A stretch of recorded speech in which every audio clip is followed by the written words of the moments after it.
Gabby Hannah is back, and she's as nasty as ever.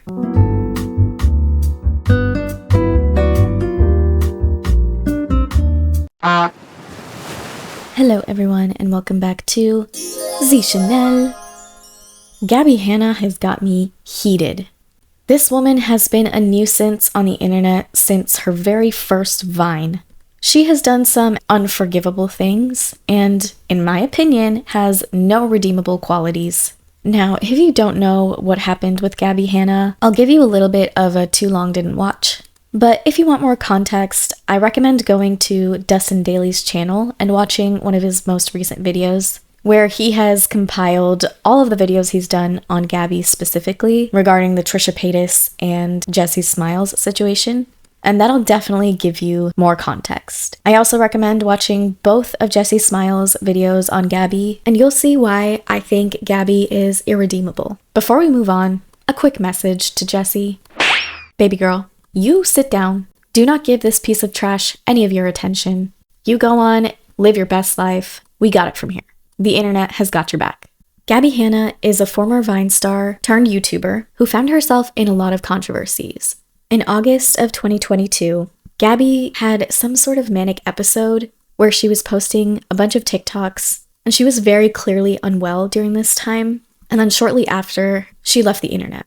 She resurfaced in 2024 and has appeared here and there sporadically, but now she's come guns a-blazing back to her usual self. In this video, I'm only going to be talking about the Jessi Smiles situation, as I feel like that's the most irrelevant right now. For context, Jessi is also a former Vine star turned YouTuber. So Jessi and Gabby have been running in the same circle for many years now. So Gabby and Jessi had a falling out almost like a decade ago at this point. And a couple years later, she started this series on her YouTube channel where she talked about all of the scandals that she had been in. And this woman has a fucking laundry list of scandals attached to her name. And most, if not all, are pretty much instigated by her. So that alone should tell you what type of a person Gabby is. In one of these videos, she released a 3-hour phone call between her and Jessi. So trigger warning, I'm going to be referencing SA, so please feel free to click off of this video if you feel like that's what's best for you. But for context's sake, it's important to know this. Jessi was in a relationship with another Vine star, Curtis Lepore, in 2013. I'm not going to get into any of the details. It's not really important. But the gist is that Curtis SA'd Jessi. It's a really upsetting situation, and Curtis actually ended up confessing to his crime and was convicted for it. All of this happened before 2014, okay? So keep that in mind. Well, Gabby and Jessi became really good friends in March 2014. They even lived together at some point and considered each other best friends. Jessi and Gabby fell out in early 2015, and not too long after their fallout, I believe it was only a month later, Gabby had a FaceTime call with Curtis. Gabby claims that she didn't have Curtis's phone number saved, so when he called her, she picked up. I don't believe that Gabby is telling the truth here. Why would she, as a public figure, pick up a call from a number that she doesn't even recognize, let alone a FaceTime call? I don't know. I just don't buy it. Gabby claims that Curtis wanted to tell his side of the story to Gabby. Knows why. And Gabby heard him out. And what makes it 10 billion times worse is that Gabby doubles down on this decision in her response video to Jessi's expose about her. But by 2015, Curtis had already confessed and been convicted. So there was no f***ing reason that Gabby should have been listening to him at all, or to even want to be associated with him. And then in 2019, Gabby went on to Keemstar's podcast. Yes, the same Keemstar from Lol Cow Live, Amberlynn Reed, that piece of shit. Yeah, he's relevant here too. Keemstar has been a degenerate human for over a decade now. He has relentlessly bullied people to a disgusting degree that it shocks me that he still has a platform. When I say this guy is a piece of shit, I mean it to the nth degree. This guy can actually go f*** himself. Anyway, so Keemstar had a podcast called Drama Alert, and important context to know, Keemstar had repeatedly implied that Jessi was lying about what Curtis did to her. He also claimed Jessi was being opportunistic to try to capitalize off of her own essay. I hate this man. Mind you, Curtis had already f***ing confessed to his crimes. And this piece of shit wants to say that she's being opportunistic. And to add to that, Gabby went on his fucking podcast. So Gabby is willfully associating herself with a racist apologist and probably one of the biggest internet bullies. So rightfully so, Jessi is pissed about this because now Gabby is making Jessi's trauma about herself. So Jessi released another expose on Gabby. It's so heartbreaking to see Jessi have to retell her story, and it's disgusting that Gabby continues to make her relive it. I just cannot imagine being that horrible to a former best friend, even if we had a falling out. Gabby repeatedly brings up Jessi's trauma, makes it about herself, and then gets mad when Jessi's upset about it.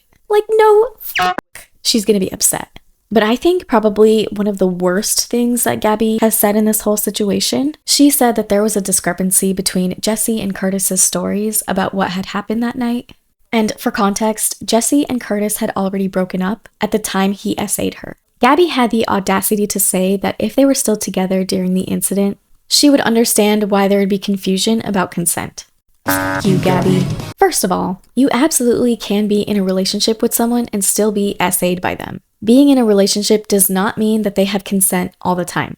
Secondly, who the fuck asked you to weigh in on this situation? How dare you say anything about this situation when it doesn't even involve you? She even said that she genuinely believed Curtis when he said that he wasn't trying to hurt Jessi in that moment. Are you kidding me? Again, I don't want to go into the details of what happened because it's just not my story to tell. But if you know what happened, that's the most vile, disgusting thing someone could say about someone else's essay.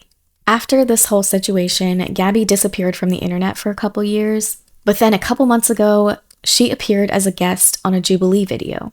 And this is when the internet started going, uh-oh, what's she doing here? There was a lot of speculation that she was going to try to return to the internet, and what do you know? The internet was right. Gabby came back as a true devotee to God, claiming that her life is so much better now. She's married, she's living the best life ever, she has amazing people in her life, she couldn't care less what other people have to say. But of course, this is just a facade. I hate when people come on the internet and claim that they have been renewed and reborn because now they have found God. Finding and believing in God does not absolve you of all of the bad things you've done. This reminds me so much of Christian nationalism. Actually, James Tellerico, who is running for U.S. Senator of Texas, went onto The Colbert Show, and that whole situation is a whole thing on itself. Basically, the network told Stephen Colbert that he couldn't have James Tellerico on his show, so instead, Stephen interviewed him anyway, but posted that interview to YouTube. James Tellerico addresses Christian nationalism and why it's a complete betrayal of Christianity. This separation between church and state is something we have to safeguard. It's something we have to fight for. And I think we need someone in the U.S. Senate who is going to confront Christian nationalism and say and tell the truth, which is that there is nothing Christian about Christian nationalism. It is the worship of power in the name of Christ. And it is a betrayal of Jesus of Nazareth. Definitely recommend watching that interview. That man is a gem. Anyway, Gabby has come back and claimed that she's found Jesus and that she has such a strong spiritual foundation. She's so much better of a person. But guess what? A week or so ago, Gabby brought up the Jessi situation again and was demanding an apology from Jessi. For what? What the fuck did Jessi do to you other than hold you accountable for your shitty behavior? Everything that has happened to you, Gabby, is a direct result of your own actions. How dare she come back on the internet and demand that Jessi apologize to her? And Gabby says, I forgive everyone, like I truly forgive, but I need to do this for me. She also posts this disgusting TikTok, replying to a comment on one of her videos. I've forgiven Trisha. However, she has never owned up for what she's done. Jessi Smiles has never owned up for what she's done, and that's why I'm going to continue talking about it, because this is my story, and I'm not going to be silenced as a victim of psychological abuse, slander, gaslighting, exploitation. I'm not going to be silenced just because Jessi Smiles and Trisha Paytas want me to shut up. Because a while ago, Somebody put a screenshot in the comments of a Jessi Smiles video of her like crying, and it's like, Gabby Hannah will never stop. And she's right. She's dead right. I'm not gonna stop because this is my story. This is my life. This has been the last 6 years of my life for me. This is still present in my everyday life. This is something that I deal with the consequences every day. And Jessi Smiles is right. I will not stop. Gabby Hannah cannot be stopped. She can't. She simply can't. I forgive them, but I still deserve to be able to speak my story. I still deserve to be able to share the effects of psychological abuse. I'm still allowed to advocate for myself and for other victims of psychological abuse. And nobody's gonna silence me again. Were you silent or were you silenced? My blood is actually boiling. The way she smiles like a comic book villain is disgusting. How dare you make someone else's trauma about yourself after re-traumatizing them over and over and over again? This woman is so nasty. Sometimes I can't even believe she's a real person. If you truly are a believer in God, if you truly are a Christian, you would not be doing this. And then she has the audacity to say that it's Jessi's fault that she's currently receiving hate. The reason you're currently receiving hate is because you're bringing up a traumatic situation that happened to someone else and making it about you. Gabby has this consistent need to involve herself in things she definitely, 1000%, has no business being involved in. This isn't the first deeply personal thing that she's inserted herself into. For instance, when Trisha Paytas and Jason Nash first started dating, from somewhere she heard a rumor that Trisha had an STI. So she took it upon herself, because she's such a good person, to tell Jason Nash to make sure to talk to Trisha about it and to be careful. Now, I understand that she might have been doing this out of genuine care for her friend, but this is a rumor that you've heard. I feel like it would make more sense to go to Trisha directly and tell her, hey, so-and-so told me about this, just wanted to let you know, and then have Trisha handle it from there. Because Gabby, it's not your fucking business. Or Gabby shouldn't have said anything at all, because it doesn't fucking involve her. These are two consenting adults in a sexual relationship. I'm sure that they know to have these conversations before being intimate. No one needs you to insert yourself in a relationship that does not involve you. But you know what? If she really felt like she needed to tell her friend because she was just looking out for them, fine, whatever. But it's the way she handled it after. Because she went to her fans and asked them what they thought about the situation. I have a genuine question that I want to ask the general public. If somebody tells you that somebody has an STD, an incurable STD, it comes from a close friend of theirs, a source, and then you find out that a friend of yours is sleeping with them, is it wrong of you to say, hey, just so you know, I've heard this, don't know if it's true, but this person told me, talk to them about it, ask about it? Is that up?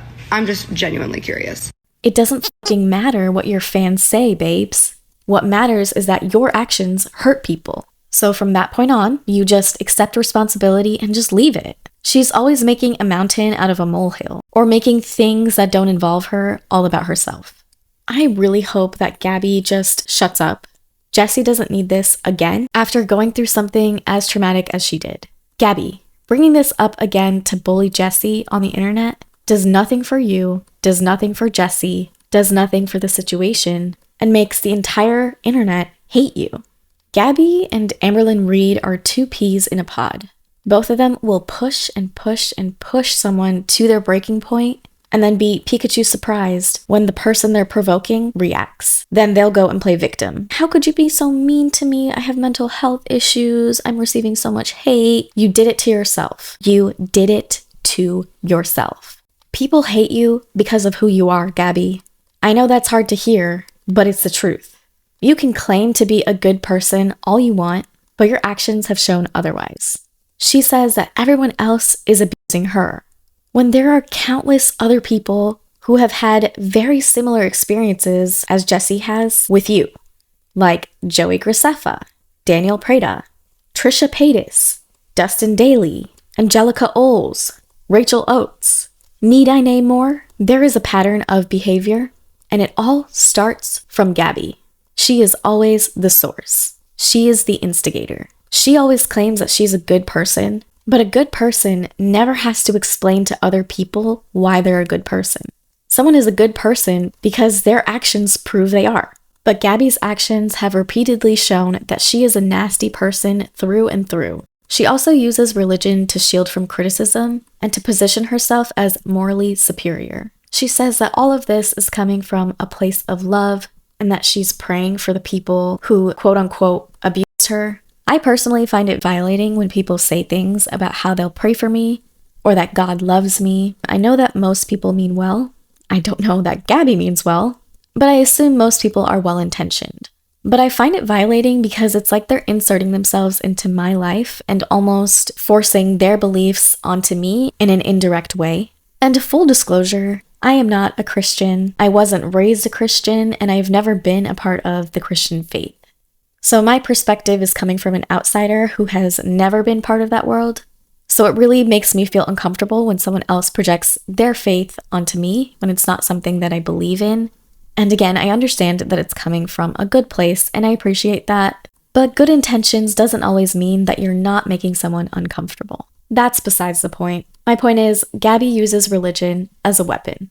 What good are we doing yelling at people, bringing up tired drama, retraumatizing someone, and demanding an apology for something they didn't even do? What is that really adding to your life, Gabby? Sincerely, genuine question. How is this adding to your life? You want to act morally superior? Then have some morals. Dealing with someone like Gabby is exhausting. And I have had to deal with someone just like her. And boy, oh boy, it's so draining. Well, let me know what you think about this situation in the comments below. Do you also think Gabby is way out of line? Let me know. But that's all that I have for you all today. If you're new to my channel and enjoyed your time here, consider liking this video, leaving a comment down below, and hitting that subscribe button. It truly would mean the world to me. Thank you all so much for watching, and I'll see y'all in the next one.